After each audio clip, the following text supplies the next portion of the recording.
Anantapuram central university వద్ద అర్ధరాత్రి ఉద్రిక్తత చోటు చేసుకుంది. విద్యార్థినుల బాత్రూంలోకి కొంతమంది తొంగి చూస్తున్నారని స్టూడెంట్స్ వీసీ దృష్టికి తీసుకెళ్లారు. అయితే విద్యార్థుల ఫిర్యాదుపై వీసీ పట్టించుకోలేదని వారు ఆందోళనకు దిగారు. బుక్కరాయ సముద్రంలోని యూనివర్సిటీ ప్రధాన గేట్ వద్ద నిరసన చేపట్టారు. వీసీ డౌన్ డౌన్ అంటూ నినాదాలు చేశారు.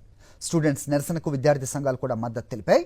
గతంలో కూడా యూనివర్సిటీలో ఇలాంటి ఘటనలు జరిగినా పోలీసులు పట్టించుకోలేదని విద్యార్థినులు ఆందోళన వ్యక్తం చేస్తున్నారు. గతంలో యూనివర్సిటీ సమస్యలను మీడియా దృష్టికి తెచ్చారు విద్యార్థులు. తాజాగా యూనివర్సిటీలోకి మీడియాను అనుమతించడం లేదు సిబ్బంది. దీంతో న్యాయం కావాలంటూ అర్ధరాత్రి ఆందోళన చేపట్టారు.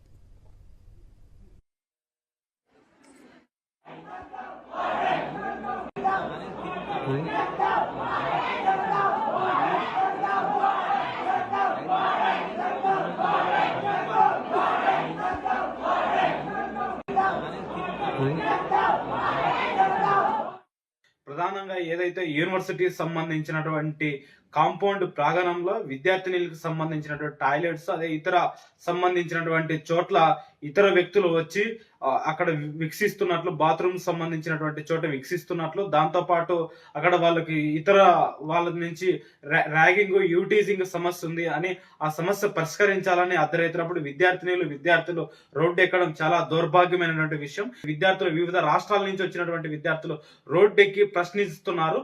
ఆ ప్రశ్నలకు సమాధానం చెప్పలేక యూనివర్సిటీ వీసీ గారు పోలీస్ యంత్రాంగాన్ని ఉపయోగిస్తూ అక్కడున్నటువంటి విద్యార్థులపై లాఠీలతో భయపెట్టేటువంటి ప్రయత్నం చేస్తున్నారు. ఇది సరైనటువంటి ధోరణి కాదు. ఇదే అంశంపై అప్డేట్స్ మా కరెస్పాండెంట్ శివారెడ్డి అందిస్తారు. శివారెడ్డి, గతంలో కూడా ఆరోపణలు ఇదే ప్రాంతం నుంచి రావటం కూడా చూసాం మనం. అయితే ప్రస్తుతం మీడియాను కూడా లోపలికి అనుమతించట్లేదు అంటూ విద్యార్థులు చెబుతున్నట్టు తెలుస్తోంది. వీసీ తీరుకి కారణం ఏంటి? ఏం చెప్తున్నారు విద్యార్థులు? మీరు ఎవరితో మాట్లాడారా? అవకాశం దొరికిందా? అప్డేట్ చెప్పండి.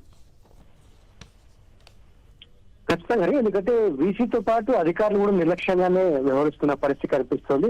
పదే ఈ మౌలిక సదుపాయాల అంశానికి సంబంధించి విద్యార్థులు అనేక ఫిర్యాదులు చేసినప్పటికీ ఎవరు కూడా సీరియస్ గా రెస్పాండ్ కాలేదు. అందుకే నిన్న ఎవరైతే విద్యార్థులకు సంబంధించి టాయిలెట్స్, వాష్రూమ్స్ కు వెళ్ళినప్పుడు గుర్తు తెలియని వ్యక్తులు చూసిన నేపథ్యంలో రహస్యంగా చూస్తూ ఉన్నారన్న విషయాన్ని తెలుసుకున్న విద్యార్థులు గట్టిగా కేకలు వేశారు, బయటకు వచ్చారు.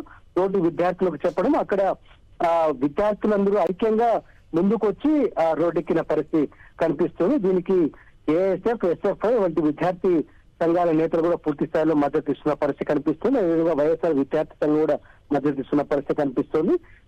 ఎవరైతే ప్రహరీ గోడ, దీనికి సంబంధించి సెంట్రల్ యూనివర్సిటీ ఏర్పాటై చాలా రోజులు గడుస్తున్నప్పటికీ భవనాల నిర్మాణాలు కూడా దాదాపుగా పూర్తి అయినప్పటికీ ప్రహరీ గోడ ఎందుకు నిర్మించలేదు? అదేవిధంగా విద్యార్థులు అమ్మాయిలు వెళ్లే వాష్రూమ్ సంబంధించి ఎందుకు అక్కడ రక్షణ చర్యలు తీసుకోలేదు అన్నదానిపైన పూర్తి స్థాయిలో ప్రచారకంగా మారింది. ఇప్పటికే అనేక సందర్భాల్లో సెంట్రల్ యూనివర్సిటీ అధికారుల దృష్టికి తీసుకెళ్లినప్పటికీ, అదేవిధంగా పోలీసులకు, స్థానిక పోలీసులకు డయల్ 100 కావచ్చు, లేకుంటే బుక్కరాయ సముద్రం పోలీసులు కావచ్చు, పదే విజ్ఞప్తులు, ఫిర్యాదులు వెళ్తున్నప్పటికీ వారి సైడ్ నుంచి కూడా పట్టించుకోలేదన్న ఆరోపణలు వినిపిస్తున్న నేపథ్యంలో నిన్న అర్ధరాత్రి వేళ విద్యార్థులు నిర్వహించిన ఆందోళన పూర్తి స్థాయిలో చర్చనీయాంశంగా మారింది. హరి.